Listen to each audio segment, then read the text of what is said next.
আসসালামু আলাইকুম। দুঃখিনী মায়ের দোয়া।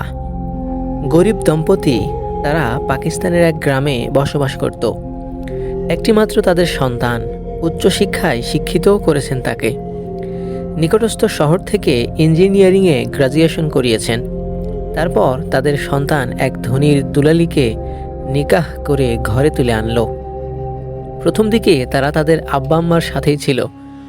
অল্প কিছু দিনের মধ্যেই তারা স্ত্রীর কাছে গ্রাম্য জীবন অসহ্য মনে করতে লাগলো।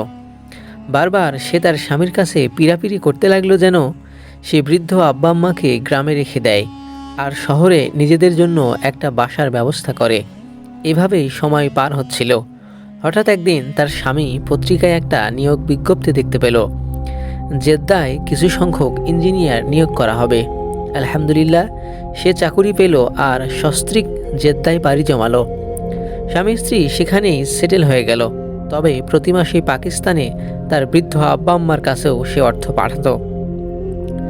টাকা পাঠাতো ভালো কথা, কিন্তু সে কখনো তার বাবা মার কোনো খোঁজ নিত না। তারা কি খাচ্ছে, কি পড়ছে, আদৌ কি বেঁচে আছে, সে প্রতি বছর হজ করতে যেত। কিন্তু হজের ঠিক পূর্ব মুহূর্তেই ঘুমের ঘোরে তাকে স্বপ্নে দেখানো হতো, যেখানে কেউ একজন বলছে তোমার হজ কবুল হয়নি। যতবারই সে হজ করত ঠিক ততবার একই স্বপ্ন দেখতে পেত। একজন ভালো আলিমের শরণাপন্ন হলো সে।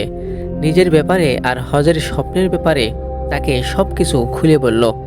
সেই আলিম ব্যক্তিটি সব কিছু শুনে তাকে তার আব্বা আম্মার কাছে ফিরে যেতে বললেন। তাদের সাথে দেখা করতে বললেন। লোকটা পাকিস্তানের পথে রওনা হলো। সে যখন গ্রামের সীমানা বরাবর পৌঁছালো তখন সব কিছুই তার কাছে অপরিচিত লাগছিল। চারদিকে পরিবর্তনের ছোঁয়া, যার কারণে সে তার নিজের বাড়িটি পর্যন্ত চিনতে পারছিল না। সে ছোট্ট এক বালককে জিজ্ঞেস করলো, অমুক বাড়িটি কোন দিকে? সেখানে দুইজন বুড়াবুড়ি থাকতো। ছোট্ট বালকটি হাত নাড়িয়ে বাড়িটি দেখিয়ে দিল আর বলতে লাগলো, এই বাড়িটিতে এক অন্ধ মহিলা থাকে যার স্বামী কয়েক মাস আগে মারা গেছে। শুনেছি তার এক ছেলে আছে যে তার স্ত্রীকে নিয়ে সৌদি আরবে থাকে বেশ কয়েক বছর হলো। সে আর ফিরেও আসে না, নিজের আব্বা আম্মার খবরও নেয় না। কত বড় কুলাঙ্গার সন্তান! সে নিজের ঘরে ঢুকলো, দেখলো মা বিছানায় শুয়ে আছে। সে আস্তে আস্তে পা ফেলছিল যেন তার অন্ধ মা বুঝতে না পারে যে সে ফিরে এসেছে। লোকটা শুনতে পেল তার মা অস্ফুট স্বরে গোচ্ছাচ্ছে আর কি যেন বলতে চাচ্ছে। সে আর একটু কাছে যাওয়া মাত্রই তার কানে ভেসে এলো যে তার মা বলছে, ও আল্লাহ, আমার বয়স হয়েছে, আমি চোখেও দেখতে পাই না, আর আমার স্বামীকেও তুমি নিয়ে গেছো। এখন আমি মারা গেলে কে আমাকে কবরে শায়িত করবে? এখানে তো আমার কোনো মাহরামই নেই। ও আল্লাহ, আমার সন্তানকে তুমি পাঠিয়ে দাও আমার বুকে, সে যেন আমার এই শেষ ইচ্ছা পূরণ করে। ঘটনা এখানেই শেষ, যেখানে আল্লাহ গফুরুর রহিম একজন মায়ের দোয়া কবুল করেছিলেন তার ছেলেকে তার কোলে ফিরিয়ে দিয়ে। সন্তানকে যেন তিনি ফিরে পান, আর মহান আল্লাহ সেই দোয়া কবুলও করে নিলেন।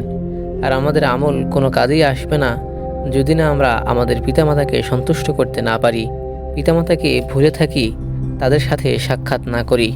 মহান আল্লাহ আমাদের আব্বা আম্মার প্রতি শ্রদ্ধাশীল হবার, তাদের যথাযথ মূল্য দেবার আর তাদের প্রতি যত্নশীল হবার তৌফিক দিন।